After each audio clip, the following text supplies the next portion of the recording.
Cold air, fresh snow, and big policy decisions are all in play today.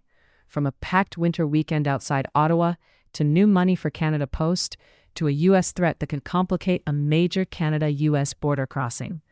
Later in the brief, the main thing to watch is how Ottawa responds as trade pressure from Washington widens beyond tariffs into infrastructure.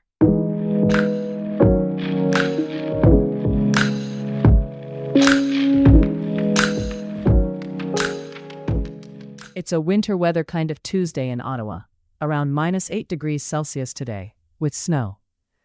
And if you were out of town this weekend, the Bonachère Cup in Eganville hit a milestone, its 50th anniversary. Organizers call it the fastest show on snow, and they boosted prize money to about $50,000 to pull in more competitors. For the area, the point isn't just the racing, it's the midwinter influx of visitors and the way these events keep small-town economies moving during the coldest stretch of the year. On the Olympics beat, the U.S. women's hockey team stayed perfect with a 5-0 win over Switzerland on Monday. Caroline Harvey and Joy Dunn each put up a goal and 2 assists, and goalie Gwyneth Phillips stopped 20 shots in her Olympic debut for the shutout. If you're tracking the tournament as a signal of where the medal race is going, that's now 3 straight wins for the Americans. Turning now to higher stakes, money, trade, and the federal government's room to maneuver. Ottawa is setting up another major financial bridge for Canada Post, a repayable loan facility worth $1.01 billion, available as needed to keep service running while the Crown Corporation restructures.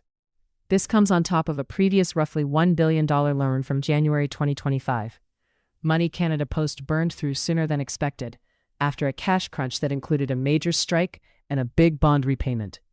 Here's the key point. This isn't a bailout in the simple sense. It's a loan, and the government is still insisting Canada Post has to become financially self-sustaining.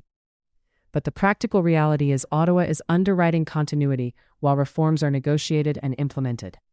What comes next will depend on the transformation plan Canada Post has submitted, what it changes about delivery models, pricing, and labor costs, and how quickly those changes can actually reduce losses without breaking service levels people rely on.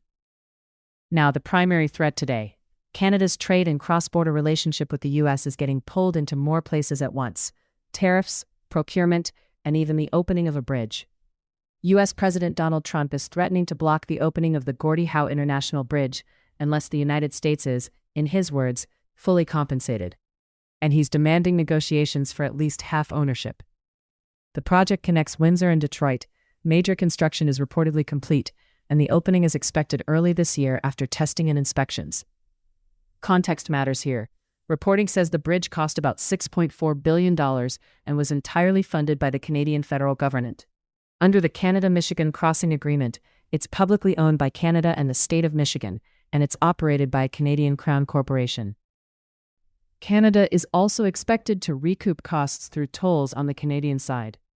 The risk here is less about the concrete and steel, more about precedent.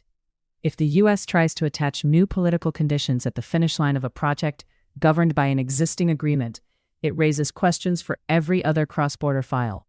What's stable, what's renegotiable, and what becomes leverage?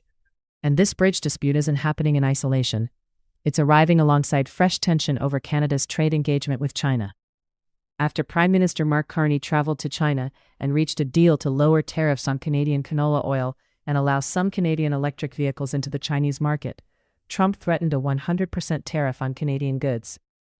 The U.S. administration also suggested Canada may have violated CUSMA. Trade experts cited in coverage say Canada did not break trade agreements, pointing out this wasn't a comprehensive free trade agreement with China. One expert argument is that Washington may be trying to manufacture a perception of breach ahead of future CUSMA renegotiation talks. Mid-episode reset. The common thread is leverage. Trade, bridges, and tariffs are being tied together into a single negotiating posture, and Canada's response now will shape what gets tried next. Ottawa is also tightening and expanding other tools in the background. The federal government says it will increase the minimum fine under its foreign interference transparency regime above the originally proposed $50, with final details expected through cabinet approval and publication in the Canada Gazette in the coming weeks. And on defense procurement, Ottawa has started paying for long lead components for 14 additional F-35 fighter jets beyond the initial 16. though National Defense is not confirming new funds and says a broader purchase review is still underway. Before we wrap, one more Ottawa policy note. There are two separate pushes aimed at how the federal government handles money during transitions. Advocates want an employee ownership tax incentive extended, designed to encourage business owners to sell to employee ownership trusts.